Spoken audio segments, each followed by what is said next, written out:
What's going on, guys? Oh my Godzilla, back here with a very exciting Godzilla figure review. Guys, today we're taking a look at from Super7, their Blazing Godzilla in the Toho Ultimates line. This is kind of like a different version of the Meltdown Godzilla. Definitely love what they did with this guy. Love the yellow piercing eyes. This guy's going to be a lot of fun to take a look at. Without further ado, let's jump right in. Oh my god! Taking this back real quick to when this figure was in the box. Obviously, we have our Godzilla in the center. Couple sets of hands. The open mouth, the closed mouth obviously being on the figure. Blazing Godzilla is his name here.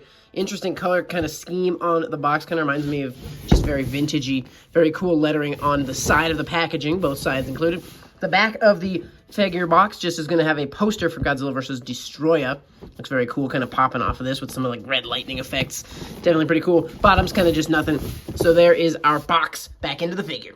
Back here with our Blazing Godzilla. This guy definitely looks very beautiful from Super7 and their Toho Ultimates line. Going to go ahead and start with paint detail and whatnot. Pretty standard. We've talked about this figure a bunch of times over again. This is pretty much the exact same model they used for their first Godzilla and the Burning Godzilla and the Comic Godzilla. So we've seen this body before, but we just have not seen it with this new, the yellow and orange and the new paint scheme kind of on it. So starting at the bottom, toe claws painted pretty well. I like how they kind of kept those kind of like that creamy color. They definitely stand out well against that bright orange.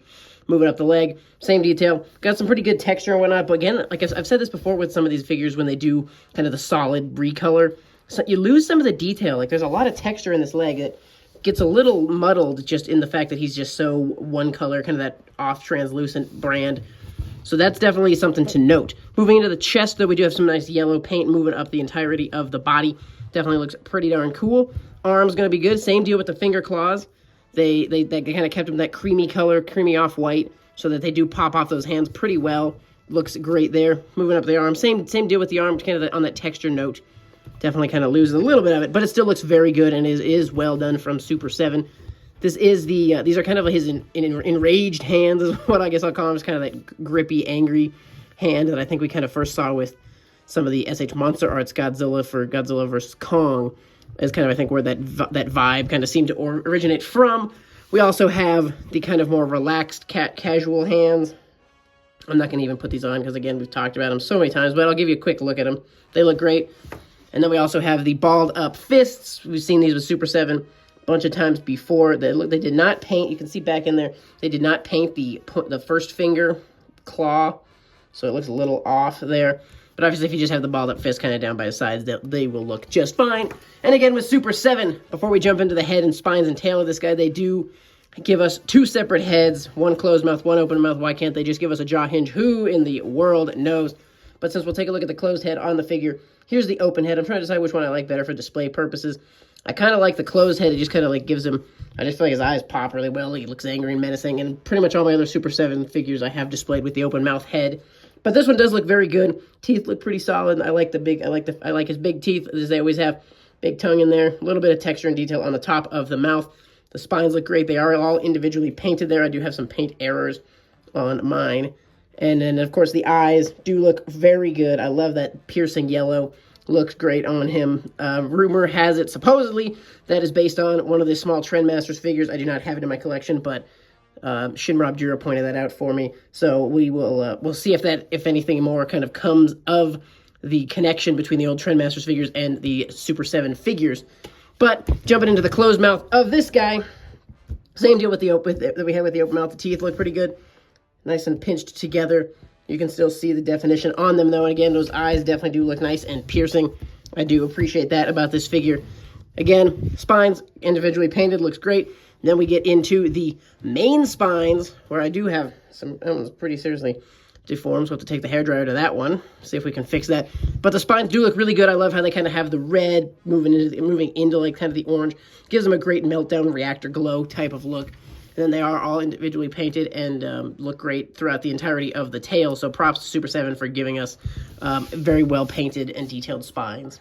A quick run through for articulation. Same deal as always. Again, we do have some point and flex out of the foot. It will kind of tilt on this joint, but it does not spin. Knee going to be movable about here. The joints are very stiff on my figure at the moment. and then he can kind of come back to straightened out. The knee pads, they do kind of stick out a little awkwardly. I feel like, I don't know if I feel like I've noticed that as bad on some of the other Ultimates in the past. But there's your leg articulation. The hips do move a little bit. The legs at the hip kind of have a little, like in terms of swivel, they do have some of that. And then you can get pretty good spin on them. Move out to about there comfortably. And about to back there also comfortably. Let me know if anyone else has this figure, if it kind of has like a oily feel to it. Like I feel like he feels very oily or something, a little slippery, very slick on him. So I don't know if it's the translucent material they used or what that is, but let me know if anyone else has experienced that. Easy 360 on the torso, though. There is no, like, kind of ab crunch, though, so just the spin. The arms, good articulation on those, as always with the Ultimates. You do have some of that shoulder hinge kind of popping out, and then an easy 360 at the shoulder. You kind of have this mid-arm articulation. You get the 360 out of that. The elbow, very good bend, and then also spin at that forearm joint, 360. And then the wrist, good movement, 360 as well there. Head and neck, moving into that. The first neck joint, you can get the spin. Again, it's very kind of awkward because I feel like it's so slippery. Like, I feel like it wants to slip out of my hand. And then obviously the head does 360. Look up, look down. Side to side is easy. And then obviously you can pop the head off right here if you want to replace it with the open mouth piece. Moving into the tail, there's kind of your straightened up in terms of the side to side of it. Super 7, I feel like never, side to side never really seems to work all that well. Like, unless you kind of lay the tail with the spines kind of going side to side, but that's just as kind of this falling to the side. In terms of keeping the spines all straight up and bending every joint to the side, you don't really get a ton out of that. But, if you wanted to give him some side poseability, you could definitely just do that, though. So there's the tail articulation out of him. Not too much, but definitely something. A few size comparisons for you guys. Starting off with the first Toho Ultimates Godzilla we got. Obviously, going to pretty much be the exact same figure. Maybe a few minor upgrades on this guy since they've had some time to tweak their recipe. But pretty much the exact same deal with him on that setting. Wanted to show him next to that massive Destroyer from Super 7 and the Toho Ultimates line. So there he is, Destroyer obviously towering well over him. But that's a great sizing for me. Bandai 8-inch Meltdown Godzilla. There's a good look at that. Kind of the 8-inch scale versus the the kind of more 7-inch scale that we have in Super 7. A Movie Monster Series 6-inch Godzilla. That's the 2021 variant of Meltdown Godzilla. And I just wanted to show him off against a Haya Toys figure. This obviously being the King of the Monsters kind of Meltdown Godzilla from them. Before I let you guys go, I have the flashlight here. We're going to go ahead and kill the lights and see how this guy looks in the dark with that translucent vinyl. So here he is with the light just kind of tucked behind him. Definitely some cool translucent effects to him. Spines look great, kind of moving down the tail. Definitely good. I really, once again, I love how those hand claws and toe claws kind of are not so translucent, so they pop a little bit better. Really cool. Moving up the head, that's a great shot. Very cool effect that they have on this guy. And then obviously the spines look great. You can kind of have the light back a little ways, kind of get the whole figure. Just wanted to kind of see how he looked under the translucent light, and he looks pretty darn great. Alrighty, ladies and gentlemen, this has been the Super 7 Toho Ultimates Godzilla, the Meltdown version, or if you want to call him the Blazing version, is kind of what they have him listed as on the packaging. Very cool, very good to have another addition to the Toho Ultimates line. They look great on the shelf because they're so big, and obviously this guy is very unique and pretty darn cool looking.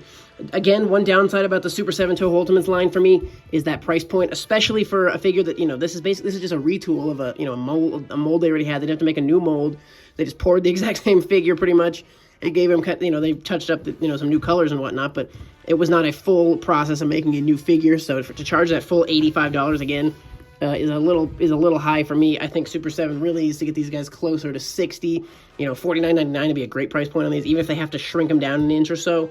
I think I would take the smaller figure for, like a $50 figure, but Super 7 just seems like they definitely stick to the higher prices, even the reaction figures being $20, this new upcoming line being $35 for only a 5-inch figure. So Super 7 just sticks on the more expensive line, and if that pushes you out of being able to buy them, it's definitely unfortunate. I almost passed on this guy, but I thought he just looked too cool. It was those yellow eyes that really sold me. So the yellow eyes got Super 7 a good little chunk of my money. But guys, let me know your thoughts on this figure in the comment section below.